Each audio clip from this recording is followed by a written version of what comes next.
Hello everybody, welcome back to the Rusty Maths channel and welcome to this my second video on finding the equation of a line using y equals the mx plus c.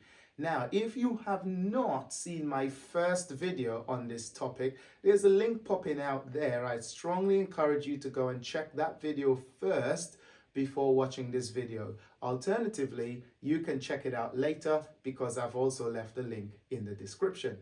Anyway, let's go find the equation of a line when given 2 points. We have to find the equation of a straight line and we've been given 2 coordinates. And I've done 2 sets of them because I want to show you this twice, the second time with negative numbers, because there's lots of mistakes that people make when using the negative numbers. Anyway, from my first video, we know that the equation of a line is y equals to mx plus c. And I'm going to show you this using 2 methods. Let's go first of all and find the information we need. Now, from my first video, I said that to find the equation of a line, there are 2 basic bits of information you need. You must have the gradient, which will be your m, and you must have the y-intercept, which will be your c. You need those 2 bits of information. Let's go and find the gradient first.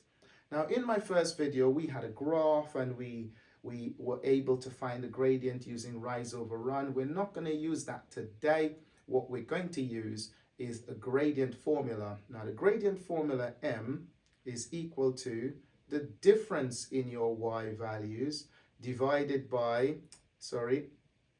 the difference in your x values.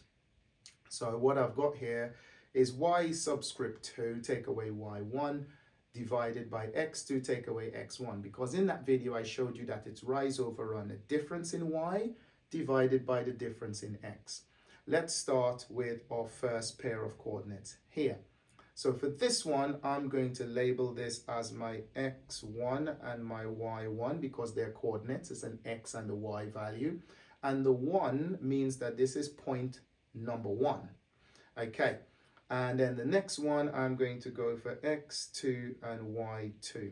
Now, disclaimer here, it does not matter which one you call x1 and y1 and x2 and y2. You can call the first point x1 and y1 if you like, or x2 and y2. Doesn't matter, so long as you remain consistent. If the first one is 1, then keep it as 1, and the second one is 2, then keep that as 2. So be careful with that. Anyway, let's go stick our numbers in there and go work things out. So it says y2 take away y1. That's the y2. This is the y1. So it's going to be that it's 11 take away 5 divided by, now x2 take away x1. So that's the x2 and the x1. So that's going to be 4 take away 2. And then we simplify this, which is going to be 6 divided by 2. So it means that the gradient is 3. So I've got 1 bit of information. Now to get my second bit of information, which is my y-intercept, I now need to go and use my y equal mx plus c. And this is where I'm going to show you the 2 methods. Method 1, where we're going to use y equals to mx plus c. Now I already know my gradient is 3, so the m will go there. What I don't know is what my c is, so I'm going to use one of these points. Now it does not matter which point you use, okay? So I'm going to use one of these points. I'm going to use this point here. That's my x value, that is my y value. And I'm going to substitute them all in here. So the y, I'm going to substitute for 5 because y is 5. The m, I'm going to substitute for 3. And so that's going to be substituted for 3. And the x, I'm going to substitute for 2. And that's going to be 2. Little point of a warning here. If you decide to use this point here and you're using your y as your 5, do not then go over here and use that 4 as your x value. Stick with the point you have chosen. Okay? So this is a quick bit of substitution. Now, so this becomes 5 is equal to 6. Actually, jump in the gun. 3 times 2 plus c. Okay, why did I put brackets there? That's because the m and the x are actually multiplying by each other. That's why those brackets are there. You can't just put that as 32. That's a bit silly, okay? You're timesing them. Okay, good. So now this becomes 5 is equal to 6 add c. And then, like good mathematicians, you know you got to subtract 6 from both sides. So minus 1 is equal to c. And just like that, I've got my c. So the equation of the line is y equals to 3x take away 1. And just like that, this one is finished for that point over there. Now, let's have a look at method 2. And I will use the, actually no, I will use the other coordinates, the 4 and the 11 for this method and show you you're going to get the same answer. Let's go for method 2. Now in method 2, I'm going to use a similar formula, but with a few changes. This is what it looks like. Y minus y1 is equal to m into x minus x1. All right, so the nice thing about this method is that when you are finished, it will bring you straight to your answer. There is no going back and doing any form of any other type of rearranging and putting substitutions in and so on. Let's show you what I mean. So for that, I'm going to do some highlighting now. So we will need to swap that letter over, swap that, and swap this with the respective numbers. And I just said I'm going to be using the second pair of coordinates, which is 4 and 11. So let's go and put them in. So now the y will stay there, but this y will be swapped for 11 because that's the y value here. This m is going to be swapped for 3 because the gradient is still 3. And last of all, this x will be swapped for that 4. So I'm going to swap that for 4. And ideally, when I'm finished, if I did this right, I'll get that same answer. Let's see how we go. So then this means now we've got y take away 11 is equal to 3, open brackets, x take away 4. Now we need to expand that bracket. So we've got y take away 11 is equal to 3x take away 12 because 4 times 3 is 12 and so on, yeah?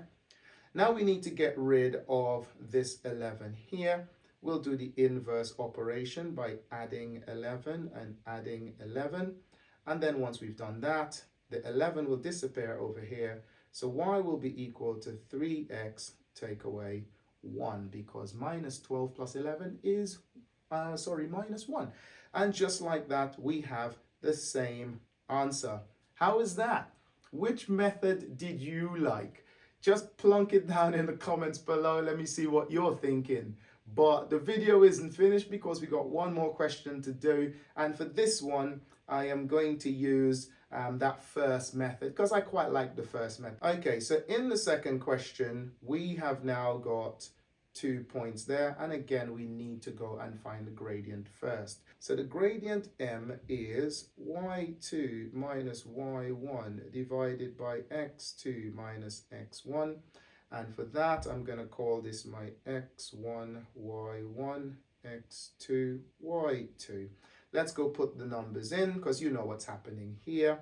So that's going to be 2 take away negative 4. So that's going to be equal to 2 take away negative 4.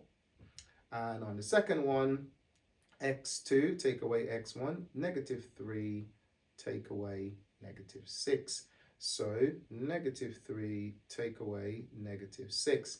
And this is the reason why I wanted to do this particular question, because someone is going to forget and mess around with the negative numbers and then you're going to end up getting it wrong. So anyway, this will end up being a positive in the middle there. So that will end up being 2 add 4 there. And down the bottom, this will be a positive because of the 2 negatives there. And that becomes negative 3 add 6 there. So let's go finish this off. 4 add 2 is 6. And 6 take away 3 is 3. So therefore the gradient is 2. Now that I've got the gradient being 2, again, I can choose any of the points here to go and work out what my y-intercept is, and then we bring the video to an end. Y equals the mx plus c. I'm going to use this point here. Reason being, the numbers are smaller, there are fewer negatives to deal with, but if you want, you can try it out with the -6, -4 and see if it works for you. Anyway, I am going to be swapping my y value for 2, and that is this 2 here because I'm using this pair of coordinates. And I'm going to be swapping my m for 2, and that's because it's 2 there. And last of all, I'm going to be swapping the x for -3, so that's going to be -3 here, and then I'll substitute and go. So now we've got that, we can carry on. So then this means that 2 is equal to 2 times -3 plus c. 2 is equal to -6, add c. Add 6 to both sides. Let's make sure we jot that down because somebody might forget that this is the inverse operation.